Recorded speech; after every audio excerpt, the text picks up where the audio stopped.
In our lesson today, we're going to be looking at one of the parables of Jesus. It's the parable of the rich man that's found in Luke chapter 12. And as we look at Jesus throughout the Gospels, we see that over and over he uses parables in order to teach people about some spiritual truth, whether it's about the kingdom or about their responsibility to serve the Lord or whatever it might be. He uses these parables, which are everyday illustrations that are used to draw an application out of them into some spiritual principle or spiritual point that he is making. And in this parable we're going to be looking at today, Jesus described a rich man who had an abundant harvest, and he made plans for how to deal with this prosperity that he was enjoying, but his life was going to be cut short. And as I notice over my own preaching, I feel like I cite this parable a lot, or use it as an example a lot, because I think it's an important lesson.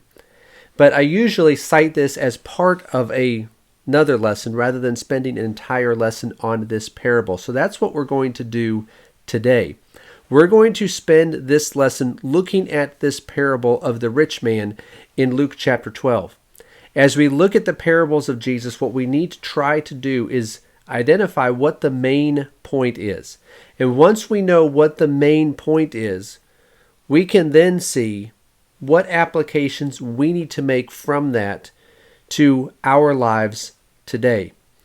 So we're going to be looking at this parable. We're going to start by reading it, Luke chapter 12, verses 16 through 21, where Jesus said, "The land of a rich man was very productive. And he began reasoning to himself, saying, 'What shall I do, since I have no place to store my crops?' Then he said, 'This is what I will do. I will tear down my barns and build larger ones, and there I will store all my grain and my goods. And I will say to my soul, Soul, you have many goods laid up for many years to come. Take your ease, eat, drink, and be merry.' But God said to him, 'You fool, this very night your soul is required of you. And now, who will own what you have prepared? So is the man who stores up treasure for himself and is not rich toward God.'" So a fairly short parable, but there is a lot in here and good lessons for us to take and for us to remember as we go about our everyday life. Now, as we look at this parable, before we get into what it is actually saying, we need to recognize the context. This parable was actually given in response to a request from someone in the crowd on that occasion. In Luke chapter 12, the verses right before this, verses 13 through 15, it says, "Someone in the crowd said to him, 'Teacher, tell my brother to divide the family inheritance with me.' But he said to him, 'Man, who appointed me a judge or arbitrator over you?'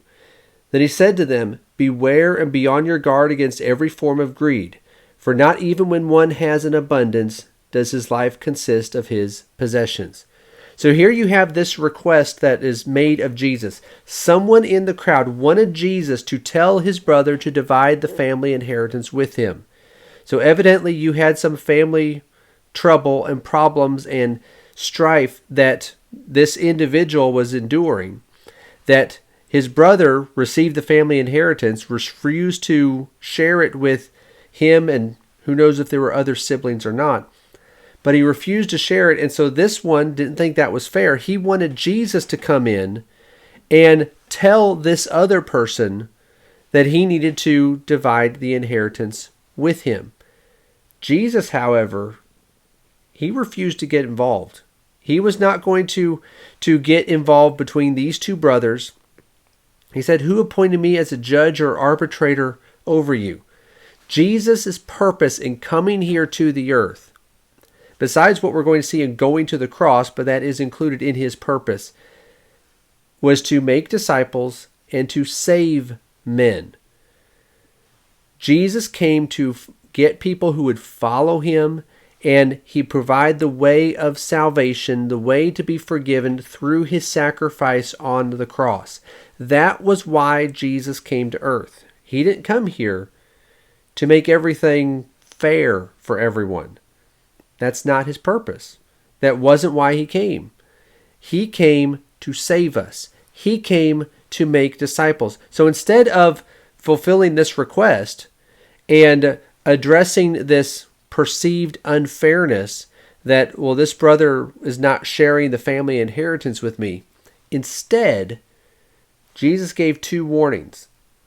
The first warning is that he warned about the danger of greed. He said there in verse 15, "Beware and be on your guard against every form of greed."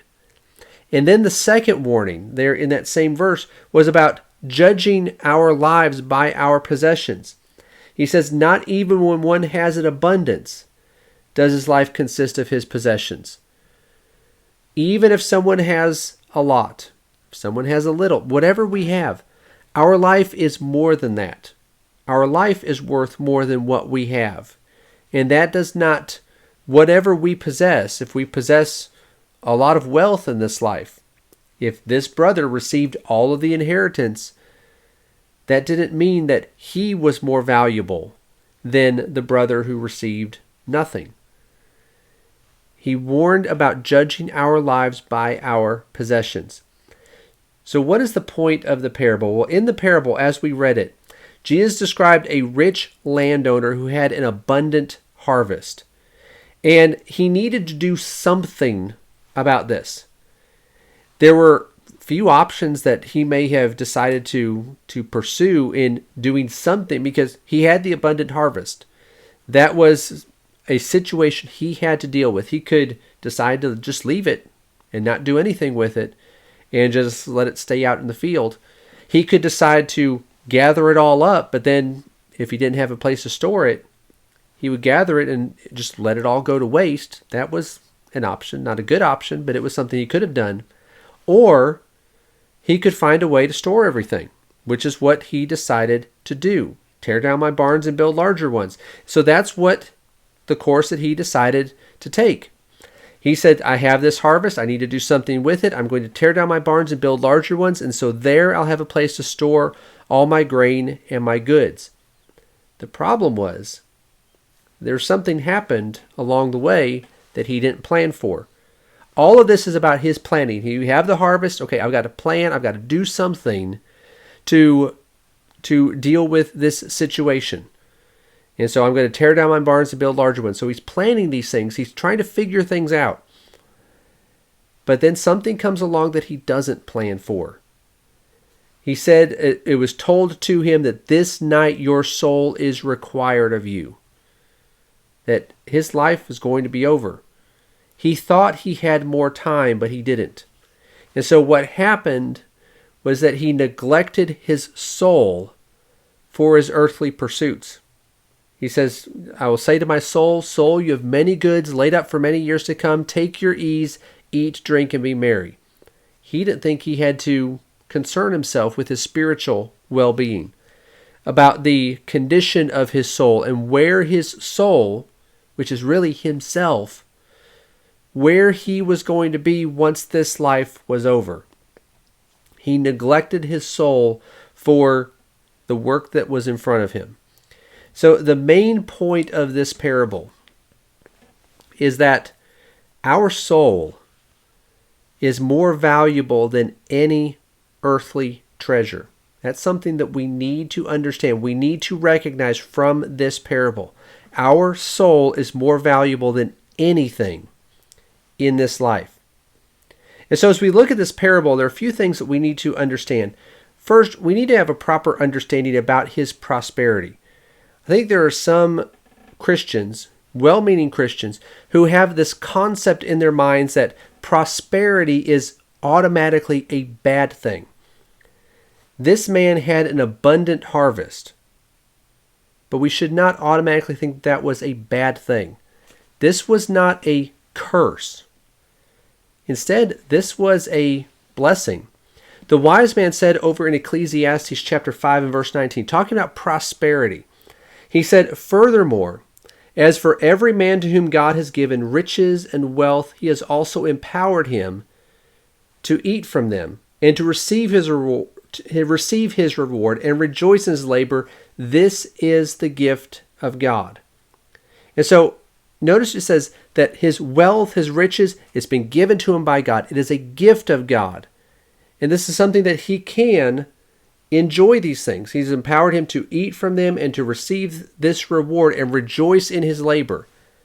So this is not something that is to be seen automatically as something that is bad and something that is negative. Prosperity, while material prosperity is not promised in abundance to Christians for faithfulness, it is sometimes something that might happen to someone who is faithful, that we might enjoy prosperity. And that is a blessing from God. He richly supplies us with all things to enjoy.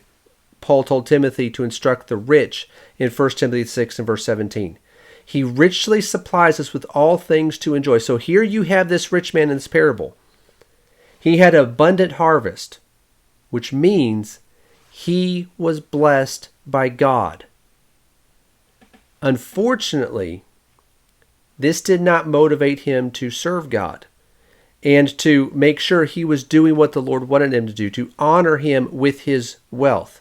It didn't motivate him to do that. So that was his problem. It wasn't the prosperity that was the problem. It was his heart and his attitude that was the problem. Second, his plan to tear down his barns and build larger ones, that was not wrong in itself. We mentioned one of those options that he had. He could have just gathered it all up, but then have no place to store it and just let it rot, let it go to waste. That's an option. It's not a good option, but he could have done that, but he didn't. He decided, I'm going to tear down my barns and I'm going to build larger ones, and there I'm going to store all my grain and my goods. That plan, sometimes we when we look at this parable and we see someone who is described as a fool, and there's a reason why he was called a fool, but we see that and think, well, this must be that his plan was bad or his plan was wrong. It wasn't necessarily wrong. Remember Jesus' warnings in the introduction to this parable, when you had the man from the crowd asking Jesus, making this request of him, tell my brother to divide the family inheritance with me.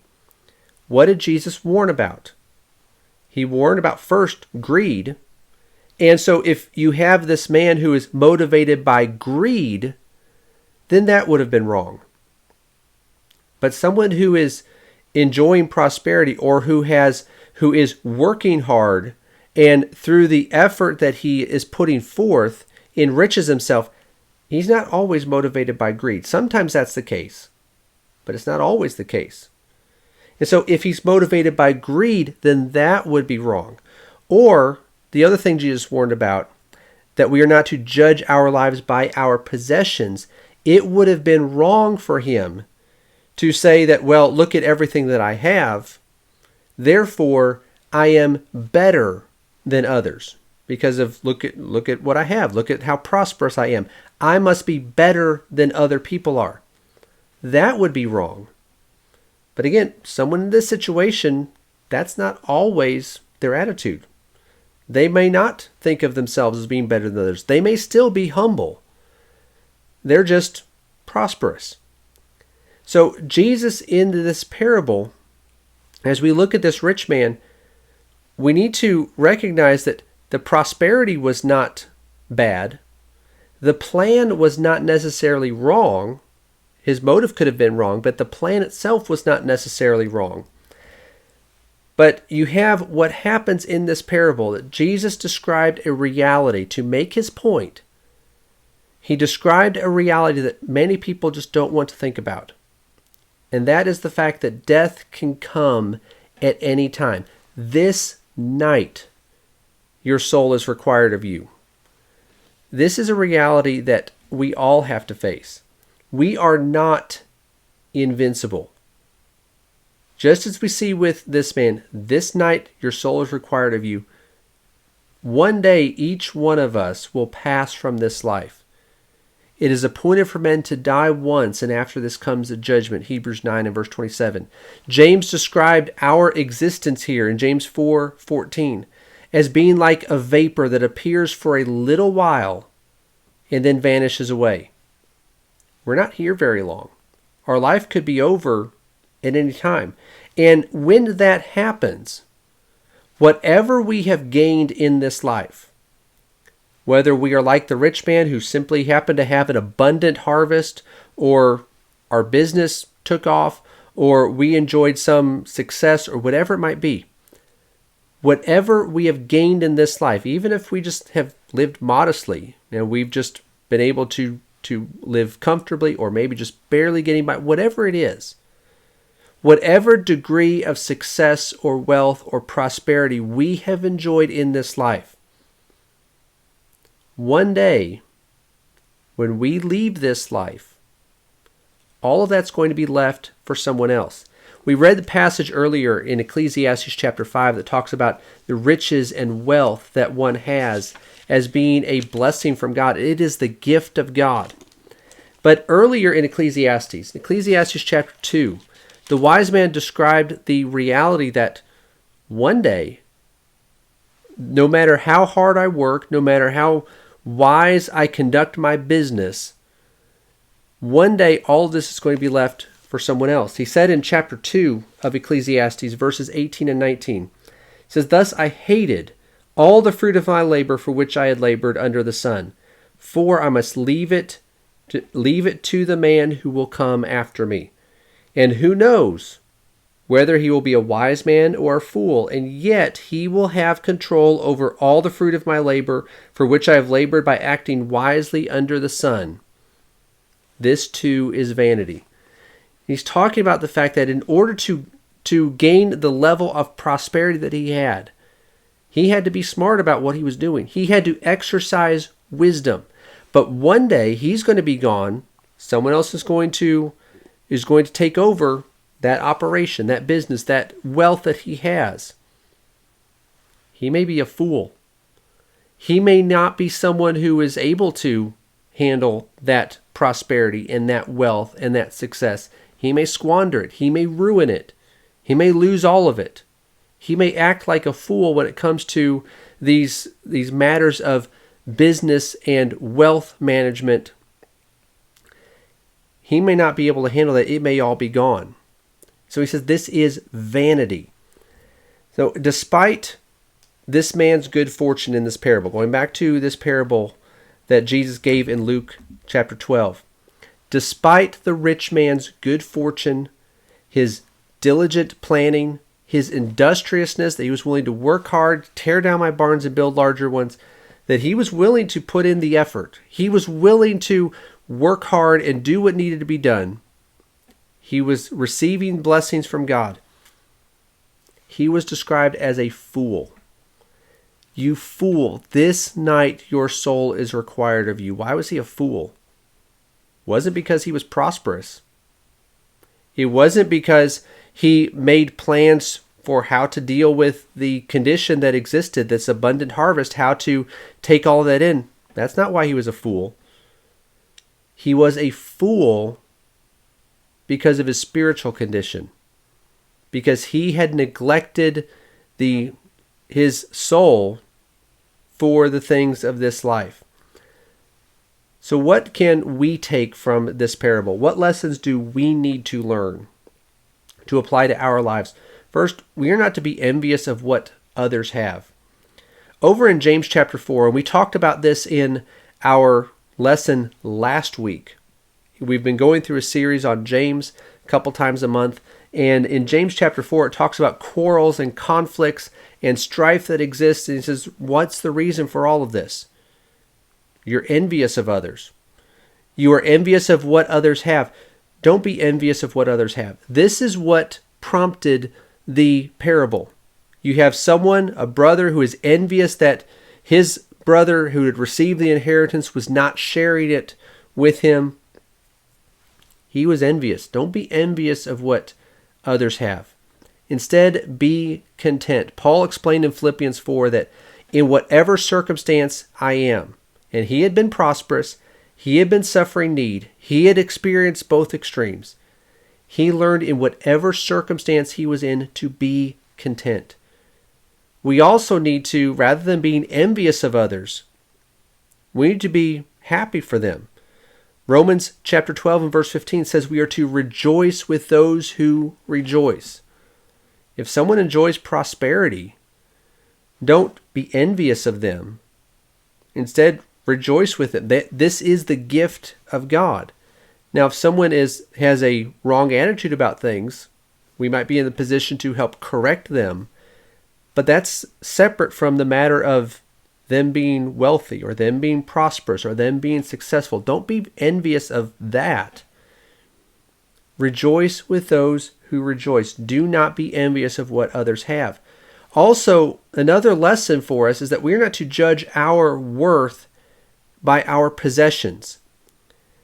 This one who was asking this question, he said, well, it's not fair that my brother has this. And the rich man in the parable, he was saying, well, look at everything that I have. I can neglect my soul because that really doesn't matter right now because I have everything that I need.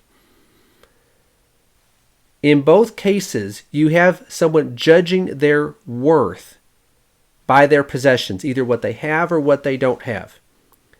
But we need to recognize how valuable we are regardless of what we have or don't have in this life.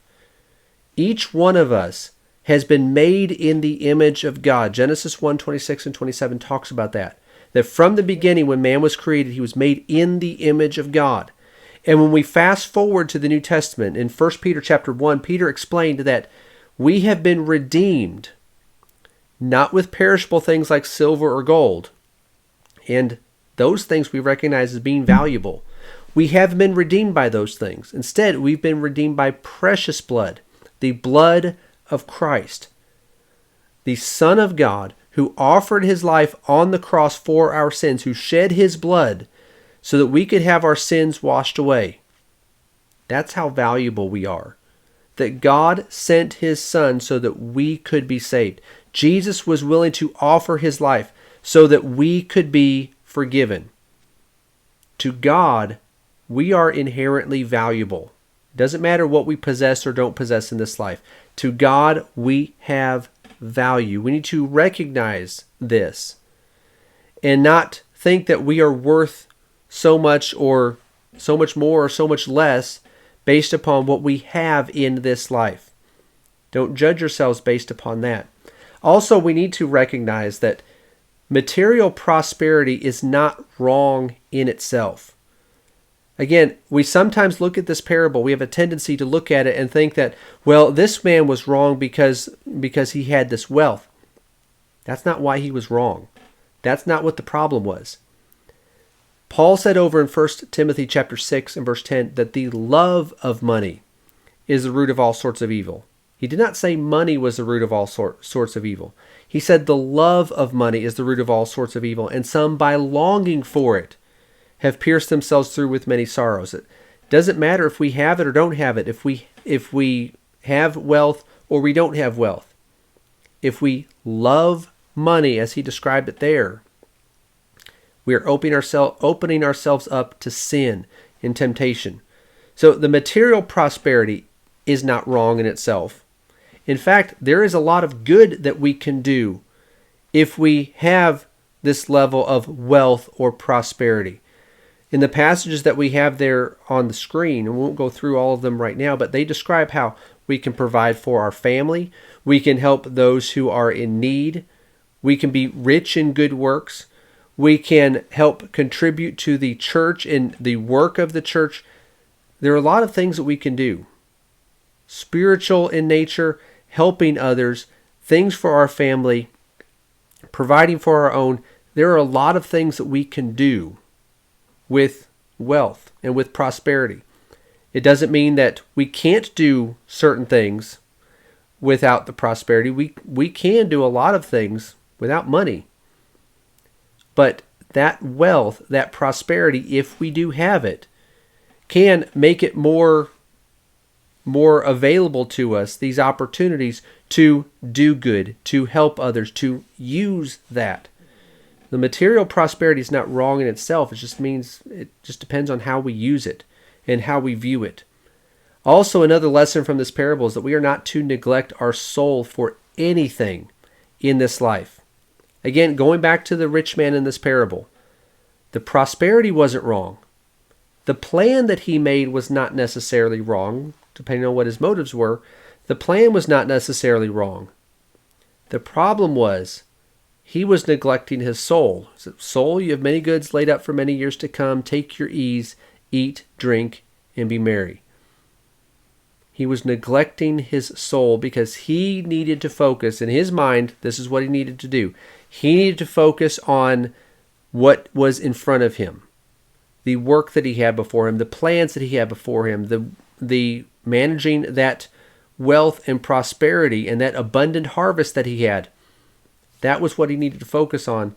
And he decided, I'm going to focus on my soul later. I'm going to take care of my spiritual condition at another time. We can't do this. Jesus asked the question in Matthew 16:26, what will it profit a man if he gains the whole world and forfeits his soul? Or what will a man give in exchange for his soul? His point is that even if we could gain everything in this life, if we lose our soul, then we've made a bad deal. Our soul is more valuable than anything in this life. We are not to neglect our spiritual well-being for earthly pursuits. And then the final point of application we can make is that we need to always be prepared to meet the Lord. We have the passage we already cited in James 4 verse 14. It talks about how our life is a vapor that appears for a little while and then vanishes away. And not only is our death something that could come at any time. Peter described in 2 Peter chapter 3 and verse 10 that the day of the Lord, when he's going to return in judgment, can come at any time. That it will come like a thief, that it's not going to be expected, it's not going to be announced. In fact, over in Matthew chapter 24 and verse 36, Jesus said, but of that day and hour no one knows, not even the angels of heaven, nor the Son, but the Father alone. This is not something that we can plan for. At least not in this sense that, well, it's coming on this date. A lot of people want to make those predictions. But we can't say that, well, this date the Lord is returning to judgment, so I can do whatever I want up until then, and then right before that, I'll repent, I'll make things right. We can't do that. There is a day that is coming, but we do not know when that day is. And so what he says there in verse 42, therefore be on the alert, for you do not know which day your Lord is coming. We don't know when we will have to stand before the Lord in judgment, when our soul will be required of us. So we need to be ready at all times and not be like the fool, the rich man in Jesus' parable, who said that, well, I can think about that another time. We need to be ready at all times.